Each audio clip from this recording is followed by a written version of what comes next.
Hello दोस्तों, स्वागत है आपका अपने यूट्यूब चैनल अंबुज पाठशाला में। तो इस वीडियो में हम लोग JAC board weekly test class 11th का जियोग्राफी का आंसर की देखने वाले हैं, जिसका कि एग्जाम आप लोग का आज हुआ है, यानी कि 19 सितंबर को।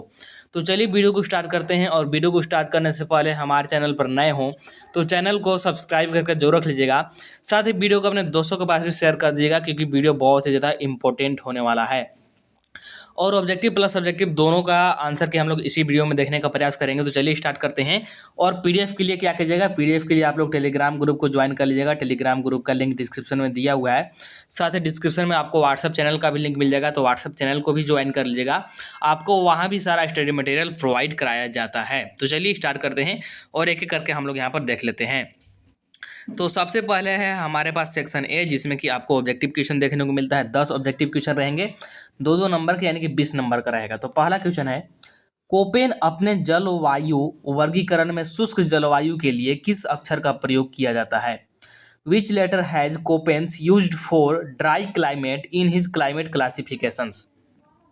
तो बोल रहा है कोपेन अपने जलवायु वर्गीकरण में शुष्क जलवायु के लिए किस अक्षर का प्रयोग करता है, मतलब कि शुष्क जलवायु के लिए कौन सा यहाँ पर लेटर उपयोग किया जाता है। ठीक है, तो राइट आंसर क्या जाएगा, इसके लिए उपयोग किया जाता है कैपिटल बी का। इसलिए आपका ऑप्शन नंबर बी हो जाएगा करेक्ट। कौन सा? ऑप्शन नंबर बी हो जाएगा करेक्ट। इसके लिए जो उपयोग किया जाता है, तो कैपिटल बी का उपयोग किया जाता है ना, इसीलिए आपका ऑप्शन नंबर बी हो जाएगा करेक्ट। इसके बाद देखिए नेक्स्ट है सेकेंड नंबर वाला क्वेश्चन, उस तत्व की पहचान करें जो जलीय चक्र का भाग नहीं है। Identify the element which is not a part of the hydrological cycle. Hydrological cycle का जो पार्ट नहीं है वो बताना है। क्या वाष्पीकरण है? तो बिल्कुल है। और फिर है वर्षण यानी कि प्रेसिपिटेशन, ये भी है। और फिर है आपका संग्रहण यानी कि कंडेंसन, ये भी है। लेकिन जल योजन यानी कि हाइड्रेशन, हाइड्रेशन आपका इसका पार्ट नहीं है। हाइड्रेशन आपका हाइड्रोलॉजिकल साइकिल का पार्ट नहीं है, जलीय चक्र का पार्ट नहीं है, यानी कि जल योजन। तो ऑप्शन नंबर कौन सा? ऑप्शन नंबर यहाँ पर सी हो जाएगा करेक्ट। आपके दूसरा का नंबर क्वेश्चन का ऑप्शन नंबर सी हो जाएगा बिल्कुल करेक्ट। इसके बाद तीसरा का नंबर वाला क्वेश्चन क्या है, कोपेन के ए प्रकार की जलवायु के लिए निम्न में से कौन सी दिशा होती है? Which one of the following is suitable for Koppen's A type of climate? ठीक है, तो देखिएगा ऑप्शन आपको क्या क्या यहाँ पर दिया गया है। दिया गया है आपको सभी महीनों में उच्च वर्षा यानी कि high rainfall in the all months. फिर है कि सबसे ठंडे महीने का औसत मासिक तापमान हिमांक बिंदु से अधिक, यानी कि mean monthly temperature of the coldest month more than freezing point. फिर है सभी महीनों का औसत मासिक तापमान 18 डिग्री सेल्सियस से अधिक। और फिर है कि सभी महीनों का औसत तापमान 10 डिग्री सेल्सियस से नीचे, यानी कि average temperature for all the months below 10 degree Celsius. तो राइट आंसर क्या जाएगा इसका? राइट आंसर आ जाएगा हमारे पास सभी महीनों का औसत तापमान 18 डिग्री सेल्सियस से अधिक, यानी कि mean monthly temperature of the all months more than 18 degree Celsius आ जाएगा। ठीक है, तो ऑप्शन नंबर यहाँ पर हो जाएगा सी करेक्ट। आपके तीसरा का नंबर क्वेश्चन का ऑप्शन नंबर सी हो जाएगा बिल्कुल करेक्ट। इसके बाद देखिए फोर्थ नंबर वाला क्वेश्चन क्या है, लवणता को प्रति समुद्री जल में घुले हुए नमक और भी किसमें ग्राम की मात्रा से व्यक्त कीजिए। ग्राम में व्यक्त करना है ना, यानी कि salinity is expressed as the amount of salt in grams dissolve in sea water पर। ठीक है, तो राइट आंसर क्या जाएगा, क्या 100 ग्राम होगा, 100 ग्राम, सॉरी 100 ग्राम, या फिर 1000 ग्राम, या फिर ये है आपका 10,000 ग्राम, या फिर है 10 ग्राम। राइट आंसर क्या जाएगा? राइट आंसर आ जाएगा आपके पास 1000 ग्राम, यानी कि 1000 ग्राम। ऑप्शन नंबर बी हो जाएगा करेक्ट। ठीक है, इसके बाद आगे बढ़ते हैं। तो 5 नंबर वाला क्वेश्चन है, पृथ्वी तथा चंद्रमा के न्यूनतम दूरी कहते हैं। What is the minimum distance between the earth and the moon called? यानी कि पृथ्वी और चंद्रमा के बीच की जो न्यूनतम दूरी होती है उसको हम लोग क्या बोलते हैं? क्या अपसर बोलते हैं या फिर उपसर बोलते हैं? नहीं, ये दोनों नहीं बोलते, क्योंकि ये पृथ्वी और सूर्य के बीच का होता है। ठीक है, जब नज़दीक होगा और दूर होगा तो ये पृथ्वी और सूर्य के बीच है। फिर है आपका उपभू और अपभू। तो जब न्यूनतम दूरी होता है तो उसको बोलते हैं उपभू। हम लोग क्या बोलते हैं? पृथ्वी और चंद्रमा के बीच न्यूनतम दूरी होगा तो उसको हम लोग बोलते हैं उपभू। न्यूनतम दूरी मतलब नज़दीक होगा। अब जब और जब दूर होगा तो उसको हम लोग बोलेंगे अपभू। ऐसे ही ये सूर्य के लिए है। इसके बाद आगे बढ़ते हैं। तो देखिए 6 नंबर वाला क्या है, कोपेन ने ए एम अक्षर किस जलवायु के लिए प्रयोग किया है? Koppen's use the letter AM for which type of climate, किसके लिए किस क्लाइमेट के लिए? उष्णकटिबंधीय मानसून के लिए यानी कि ट्रॉपिकल मानसून के लिए, उष्णकटिबंधीय आर्द्र के लिए यानी कि ट्रॉपिकल वीट के लिए, फिर उष्णकटिबंधीय आर्द्र और शुष्क के लिए यानी कि ट्रॉपिकल वेट एंड ड्राई के लिए, फिर भूमध्य सागरीय के लिए यानी कि मेडिटेरेनियन मीन के लिए। तो राइट आंसर क्या आ जाएगा?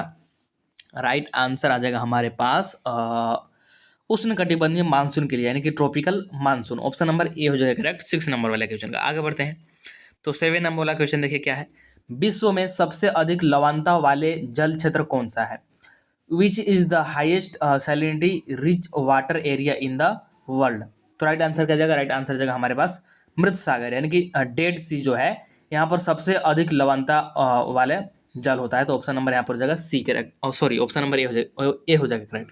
विश्व में सबसे अधिक लवणता वाले जल क्षेत्र पूछा था, तो अधिक लवणता वाला जो है ये आपका मृत सागर यानी कि डेड सी। ठीक है, इसके बाद आगे बढ़ते हैं।